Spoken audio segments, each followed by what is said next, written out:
Morning 11th class, this is your economics lecture, chapter number 2, collection of data. We have already studied the meaning of collection of data. Now today we are going to study sources of collection of data, secondary data. Data के दो types पढ़े थे, primary data and secondary data. Primary data जो first time collect करा जाता है and secondary data which is already collected but used for another information. जो किसी और इंफॉर्मेशन के लिए कलेक्ट करा गया था पर उसे यूज करा जा रहा है किसी और इंफॉर्मेशन के लिए, that is secondary data. So now the sources of secondary data. Primary data के मेथड्स को हमने पढ़े थे कि कहाँ से और किस तरह से कलेक्शन करा जाता है. लेकिन secondary data, now sources of collection of secondary data.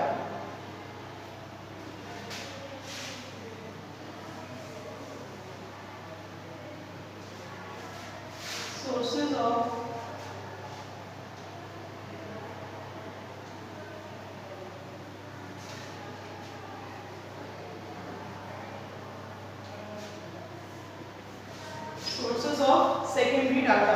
Secondary data means जो डाटा ऑलरेडी इन्वेस्टिगेटर्स ने या किसी और इन्वेस्टिगेशन के थ्रू क्वेश्चनरी से या किसी और मेथड से ऑलरेडी जो डाटा कलेक्टेड है, अब किसी और पर्पस के लिए उस डाटा को यूज करना.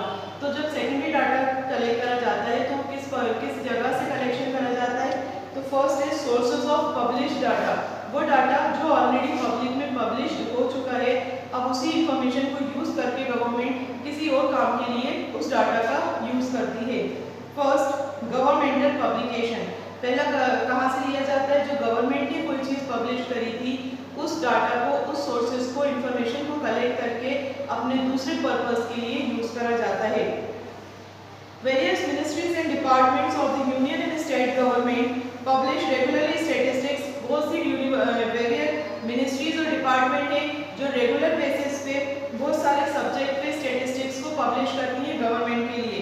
इनकी पब्लिकेशन है statistical extract India, monthly extract एक ईयरली बेसिस पे होता है, मंथली बेसिस पे होता है, एनुअल सर्वेस होते हैं इंडस्ट्रीज के, agricultural statistics, abstract of activity. ये सारी स्टैटिस्टिक्स को कलेक्ट करके किसी और पर्पस के लिए अगर गवर्नमेंट को चाहिए तो वो गवर्नमेंटल पब्लिकेशन से इंफॉर्मेशन कलेक्ट कर लेती है. Reports of committees and commission. जब कमिटीज बनाई जाती है, कमीशन बनाया जाता है इन्वेस्टिगेशन, इनडायरेक्ट ओरल इन्वेस्टिगेशन में जो कमीशन हायर करी जाती हैं, कुछ इन्फॉर्मेशन जो कमिटीज और कमीशन ने ली थी उनसे वो इन्फॉर्मेशन लेके उस बेसिस पे किसी और पर्पस का यूज करना. Reports of special committees and commission appointed by the government contain valuable data. The reports of national labour commission, labour कितनी है, मोनोपोलीज कमीशन, फाइनेंस कमीशन, ये सारी कमीशंस हैं जिनकी ऑलरेडी कलेक्टेड इंफॉर्मेशन को गवर्नमेंट किसी और पर्पस के लिए यूज करती है. Publication and reports of trade association and chambers of commerce.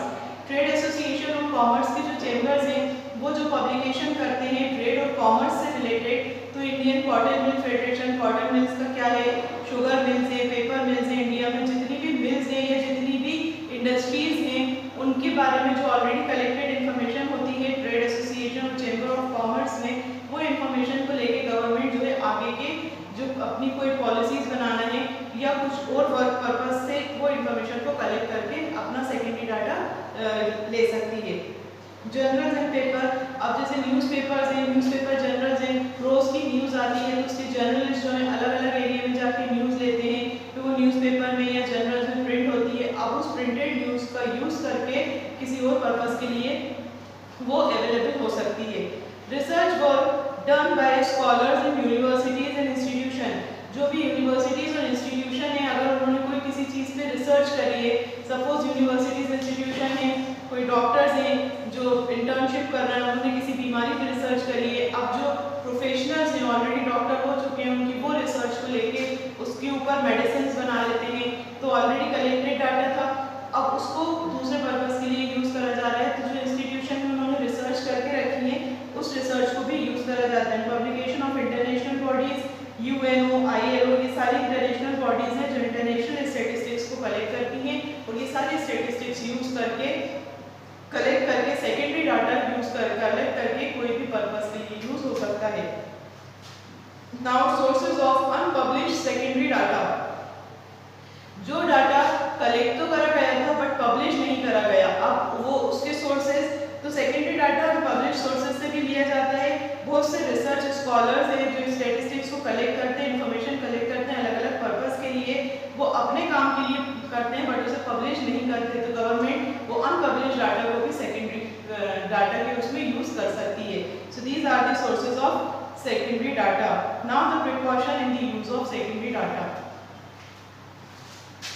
This is your first point.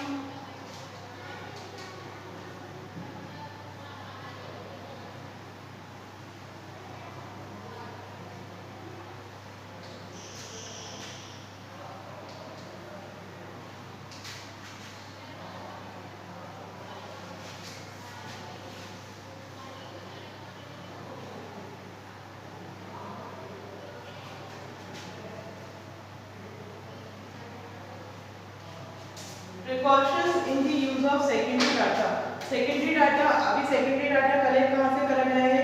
जो जर्नल पब्लिश हुआ है या किसी ट्रेड कॉमर्स में पब्लिश हुआ है या कोई रिसर्च सेंटर में है या कोई अनपब्लिश है रिसोर्सेज हैं, तो यहाँ सबसे कलेक्ट तो कर लिया डाटा, लेकिन उसको यूज करने में कुछ प्रिकॉशंस, कुछ चीज़ों का ध्यान रखना पड़ता है।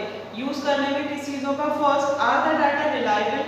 कोई इंफॉर्मेशन कलेक्ट करी है, सपोज एक स्टूडेंट की इंफॉर्मेशन कलेक्ट करी है हमने कि वो किस बैकग्राउंड से है, उनकी फैमिली में कितने मेंबर्स हैं, अब हमें उसके लिए कुछ फीस लेना है, अब फीस के लिए ये डाटा हमारे लिए कैपेबल है? ये चीज़ का ध्यान रखना होता है कि वो जो डाटा कलेक्ट करा गया था वो किसी और पर्पस से कलेक्ट करा गया था, तो हमें अब जिस पर्पस के लिए वो डाटा चाहिए, जो सेकेंडरी ऑलरेडी कलेक्टेड डाटा है, वो हमारे पर्पस के लिए रिलायबल है या नहीं है। Second, are the data suitable for the purpose? Again data एक पर्पस के लिए सुइटेबल है तो जरूरी नहीं है वो दूसरे पर्पस के लिए भी सुइटेबल हो। तो पहले ये देखना होता है कि जो डाटा हमने सेकेंडरी डाटा ऑलरेडी कलेक्ट करा हुआ है उसमें कौन कौन सी ऐसी इंफॉर्मेशन है जो गवर्नमेंट को ये देखना होता है कि वो हमारे पर्पस के लिए, वो जो दूसरा पर्पस है जिसके लिए कलेक्शन करा गया है, वो उस पर्पस के लिए सुइटेबल है या नहीं है। Are the data adequate? जो भी पर्पस है डाटा को कलेक्ट करने का, उसमें ये सबसे पहले देखना होता है कि डाटा एडिक्वेट है या अभी और कहीं से इंफॉर्मेशन को कलेक्ट करना पड़ेगा अपने पर्पस के लिए यूज करने के लिए। The integrity and experience of collecting organisation? जिस ऑर्गेनाइजेशन से हमने डाटा लिया है, जिस ऑर्गेनाइजेशन ने इसको पहले कलेक्ट करा था, तो उनकी इंटीग्रिटी और उनकी एक्सपीरियंस देखा जाएगा कि उनको कितना एक्सपीरियंस है कोई भी डाटा कलेक्ट करने का, कि उन्होंने डाटा जो कलेक्शन करा है वो एक्यूरेट कलेक्ट करा होगा या नहीं करा होगा। अगर नहीं है तो उसके बाद रिवाइज करा जाए, उस डाटा को दोबारा उसका रिव्यू करा जाए ताकि दूसरे पर्पज में उसमें कोई इनएक्यूरेसी ना हो। Ascertainment of object and scope. If the object and scope of inquiry of which data whose origin and be collected are the same, the use of secondary data may be useful. Object और scope जो है inquiry का जो पहले collect करा था primary data, अगर same object और सेम स्कोप के लिए सेकेंडरी डाटा भी कलेक्ट करा जा रहा है तो फिर वो सेकेंडरी डाटा यूजफुल होता है। Type of enquiry? Secondary data जो हम कलेक्ट कर रहे हैं वो किस इंक्वायरी में कलेक्ट कर रहे हैं? सेंसस स्टडी हो रही है या सैंपल स्टडी हो रही है, इस बेसिस पे देखा जाता है। अगर सैंपल स्टडी है तो यूजर को ये देखना है कि साइज कितना है सैंपल का। सेंसस और सैंपल इन्वेस्टिगेशन की एग्जांपल हम बाद में देंगे। एंड हाउ द आइटम्स, किस तरह से आइटम्स कलेक्ट करे गए हैं वो एक्यूरेट है या नहीं है। मेथड ऑफ कलेक्शन, जो हमने प्राइमरी डाटा के मेथड्स पढ़े थे, तो सेकेंडरी डाटा में ये देखना होगा प्राइमरी डाटा कौन से मेथड से कलेक्ट हुआ है, डायरेक्ट इन्वेस्टिगेशन हुई है, इनडायरेक्ट इन्वेस्टिगेशन हुई है या इनक्वेशनरी हुई है, किस मेथड से डाटा को फर्स्ट टाइम कलेक्ट करा गया था। Time and condition of collection? Before making the use of available data, जो भी इंफॉर्मेशन है उसका यूज करने से पहले ये देखना जरूरी है कि ये जो डाटा सेकेंड टाइम यूज हो रहा है ये कब कलेक्ट करा गया था।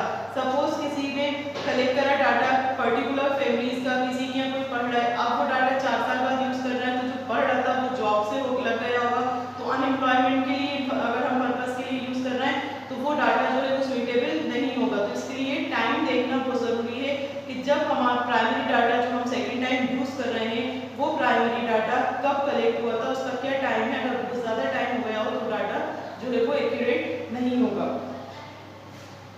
डिग्री ऑफ एक्यूरेसी, डिग्री भी देखना जरूरी है कि डाटा प्राइमरी डाटा जब कलेक्ट हुआ था, जिस पर्पस से भी कलेक्ट हुआ था, तो उसके रिजल्ट एक्यूरेट थे या नहीं थे, उसकी एक्यूरेसी को मेंटेन करना, उसकी एक्यूरेसी को रीड अप करना बहुत ज़्यादा जरूरी है।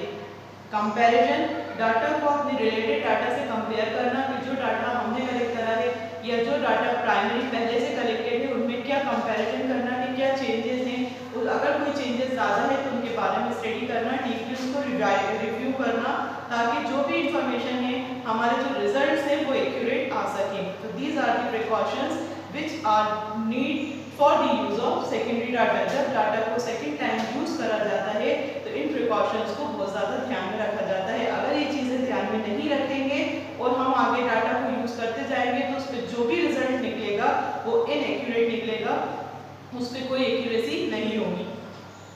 Now the types of investigation, investigation के टाइप्स।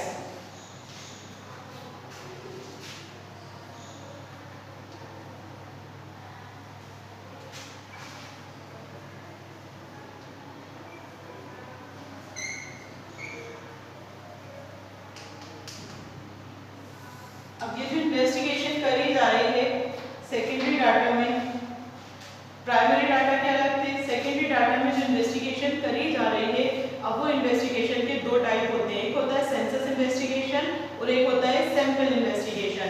तो दो तरह से सेकेंडरी डाटा का कलेक्शन होता है, उसकी इन्वेस्टिगेशन करी जाती है कि जो डाटा ऑलरेडी प्राइमरीली कलेक्टेड है अब उसको उसकी इन्वेस्टिगेशन करी जाती है कि हमारे पर्पस के लिए वो यूजफुल है या नहीं है। The first one is census investigation.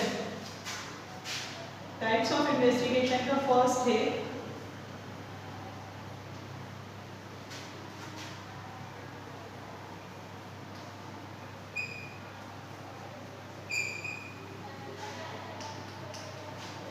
census investigation. Now, what do you mean by census investigation? Census investigation क्या होता है? Let us study.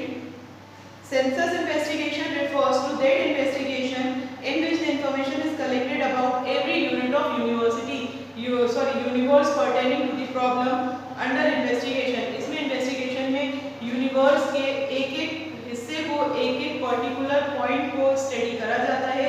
जैसे census of population, population calculation होता है, हिंदी में हम बोलते हैं जनगणना। जैसे जब गवर्नमेंट चेंज होती है तो पॉपुलेशन की एक-एक घर में जाके इंफॉर्मेशन ली जाती है, किस घर में कितने मेंबर्स हैं, कितने ओल्ड एज हैं, कितने यंगस्टर्स हैं, कितने बच्चे हैं, कौन अनएम्प्लॉयड है, ये सारी इंफॉर्मेशन कलेक्ट करी जाती है पर्टिकुलर घर से, राइट। ये होता है सेंसस इन्वेस्टिगेशन, जिसको कलेक्ट करने के लिए कमेटी बनाई जाती है, जिसको अलग अलग एरिया वाइज इंफॉर्मेशन कलेक्ट करने की जिम्मेदारी दी जाती है। Then the information is collected and investigated. This is known as census investigation कि जो डाटा पहले से कलेक्टेड है वो सही है इंफॉर्मेशन या नहीं है। Now merits of census investigation. Merits और एडवांटेजेस।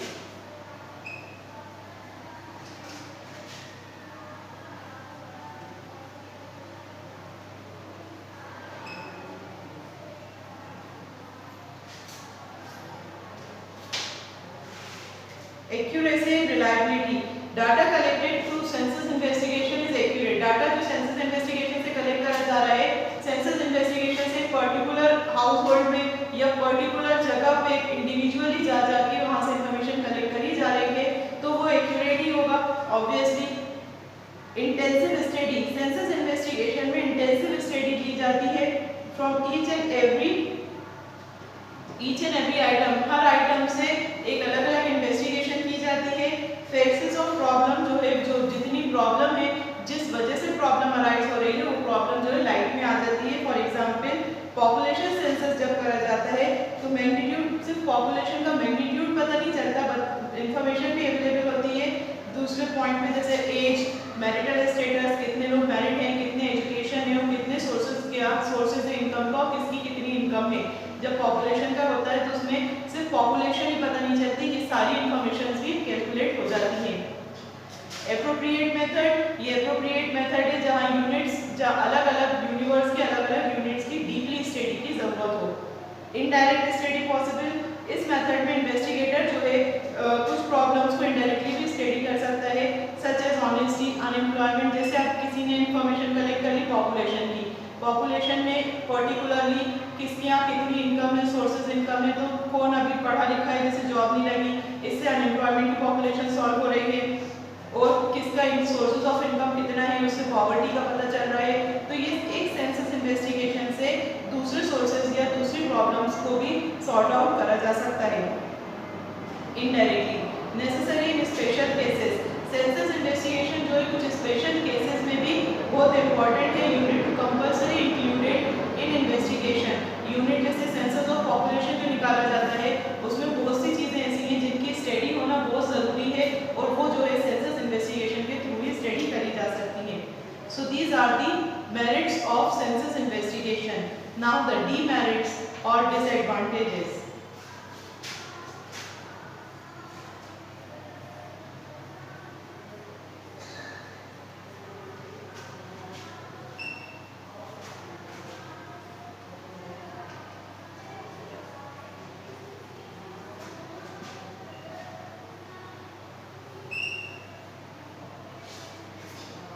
डीमेरिट्स, उसके कुछ नुकसान सेंसस इन्वेस्टिगेशन के जो हमारी फील्ड में यूजफुल नहीं होते। कॉस्टली मेथड, ये मेथड बहुत कॉस्टली है। जब पर्टिकुलरली एक इंक्वायरी एक आइटम की करी जाएगी इंडिविजुअली तो उसके लिए कमिटीज ज़्यादा हायर करना पड़ेंगे, अलग अलग एरिया वाइज जो जा सके। तो उन कमिटीज़ को अलग अलग कमिटीज़ को उनका चार्जेस अलग अलग देना पड़ेगा। एक कमिटी में 3-4 मेंबर होंगे तो उसके लिए ये मेथड जो है बहुत ज़्यादा कॉस्टली है। मोर लेबर एंड टाइम, अगेन जब कमिटीज बनाएंगे तो उसके लिए लेबर बहुत चाहिए और टाइम भी बहुत चाहिए कि एक एरिया से इन्फॉर्मेशन आ गई अब दूसरे एरिया का वेट कर रहे हैं। जब सब तरफ से इन्फॉर्मेशन आ जाएगी उसके बाद जो प्रॉब्लम्स है उनको सॉल्व करा जाएगा।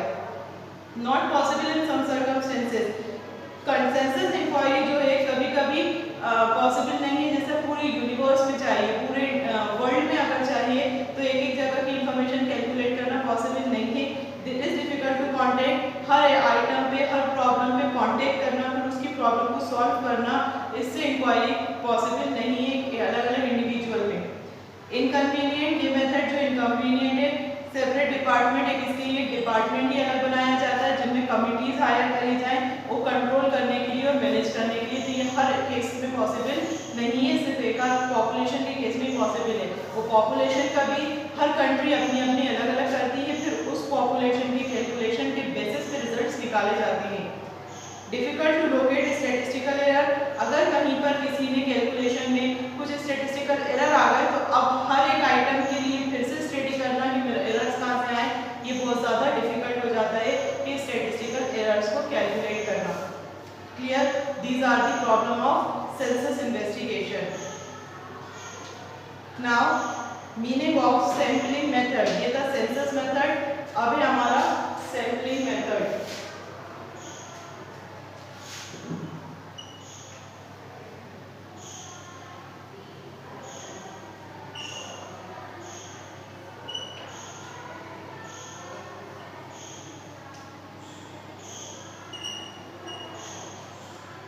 सैम्पलिंग मेथड वो मेथड जिसमें एक सैंपल लेके बाकी सारी चीज़ों का कैलकुलेशन करा जाए।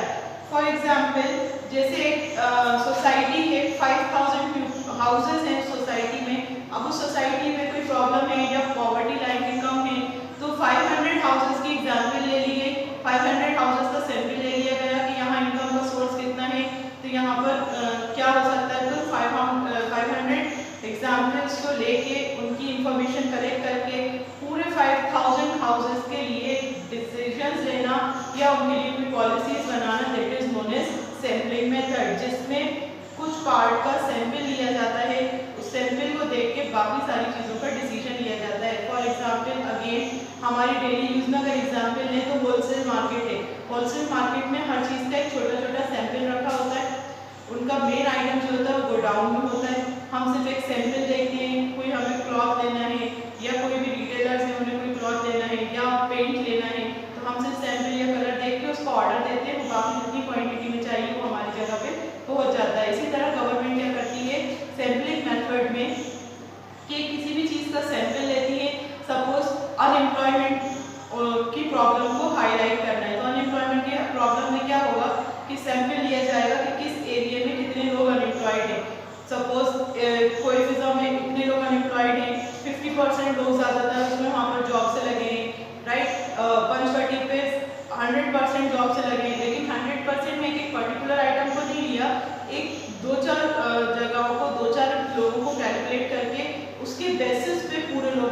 इंफॉर्मेशन लेना, दैट इज सैम्पलिंग मेथड। एक छोटा सा सैंपल को लेके उसकी स्टडी करके बाकी सारी चीजों के लिए डिसीजंस लेना, that is a sampling method. Sampling method कहाँ यूज होता है?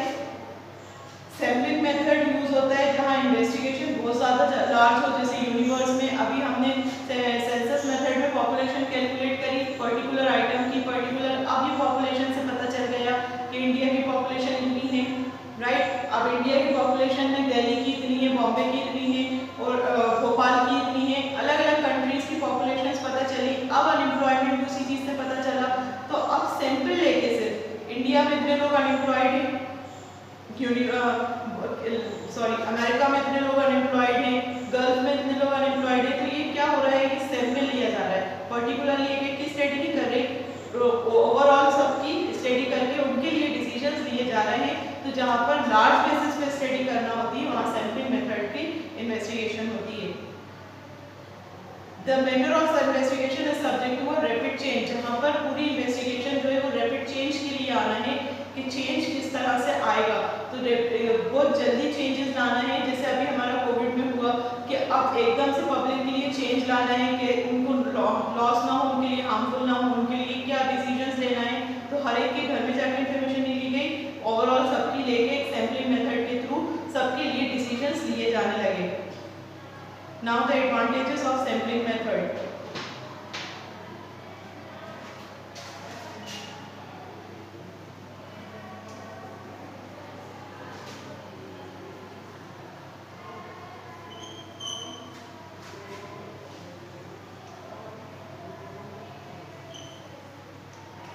Advantages or merits.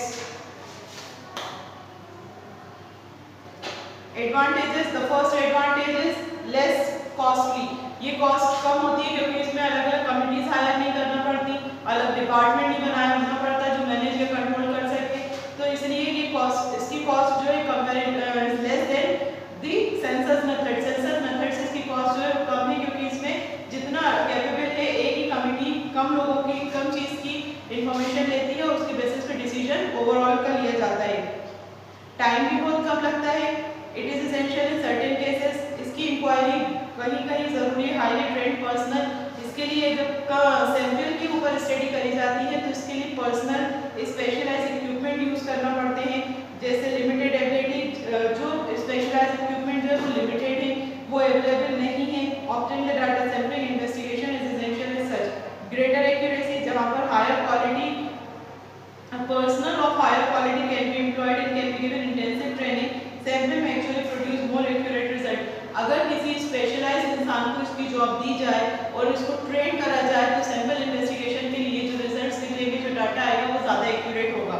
Detail inquiry, sample survey में number of unit under study cap limited, number of unit जो है वो लिमिटेड रहते हैं, तो उस लिमिटेड नंबर होते हैं यूनिट्स के, तो उसके ऊपर स्टडी करना ज़्यादा आसान होता है।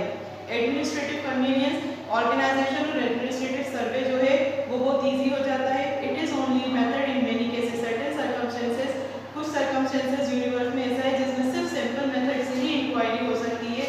अगर यूनिवर्स बहुत बड़ा है, लार्ज जियोग्राफिकल एरिया है, तो कलेक्ट इन्फॉर्मेशन, एक एक यूनिट की इन्फॉर्मेशन कलेक्ट करना पॉसिबल नहीं है, तो उस केस में सैंपल इन्वेस्टिगेशन ही इंपॉर्टेंट होता है। नाउ द डिसएडवांटेजेस और demerits.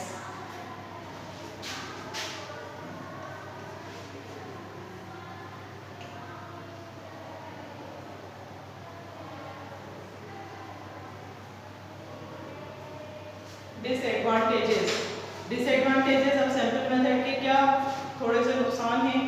First is illusion confusion, क्योंकि इसमें जो लिमिटेड एरिया के बारे में स्टडी करके डिसीजंस ओवरऑल का लिया जा रहा है, तो कभी कभी जो कॉन्फ्यूजन है वो इल्यूजनरी हो जाता है, मतलब एक अनएक्सपेक्टेड हो जाता है। रिप्रेजेंटेटिव सैंपल, सैंपल इन्वेस्टिगेशन में एक्यूरेट और एप्लीकेबल जो है पूरी यूनिवर्स में अप्लाई करा जाता है। सैंपल जो है रिप्रेजेंटेटिव का लिया जाता है, जैसे सोसाइटी में मेन के हाउसेस का कैलकुलेशन कर लिया या एक कंट्री में मेन सोसाइटीज़ का कैलकुलेशन कर लिया, और जो बाकी डिसीजंस है वो पूरी कंट्री के लिए लिए गए हैं, तो इसमें इन्वेस्टिगेशन जो है वो रिप्रेजेंटेटिव का सैंपल लिया जाता है, तो कभी कभी इनएक्यूरेट हो जाता है कुछ लोगों के लिए। Specialised knowledge required, sample investigation में बिना स्पेशलाइज्ड नॉलेज के कोई भी इन्वेस्टिगेशन नहीं कर सकता जब तक वो स्पेशलाइज्ड स्किल ना हो और उसकी स्पेशल दी गई हो। Distortion of representative unit. In the if some unit do not give information, other have to be substituted in their place.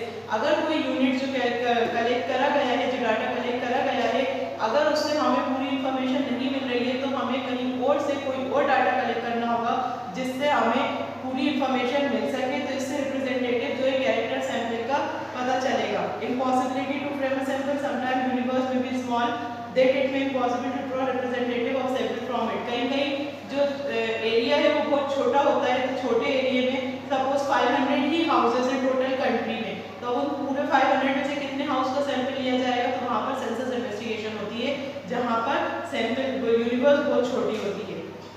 Now the essentials of sampling, essential क्या क्या चीज़ें जरूरी हैं। फर्स्ट इज रिप्रेजेंटेटिवनेस, इसमें जो भी डाटा लिया जाए वो रिप्रेजेंट हो, जिस डाटा ओरिजिनल डाटा को वो रिप्रेजेंट कर रहा है वो बिल्कुल कैलकुलेट करने के लिए easy. It is possible only when each case of universe has a chance of being included in the, जब भी डाटा कलेक्ट करा गया है वो हर दूसरे डाटा जो कलेक्ट नहीं करे गए हैं या जिनकी कैलकुलेशन नहीं करी गई है वो उनका दोनों का सेम होना चाहिए।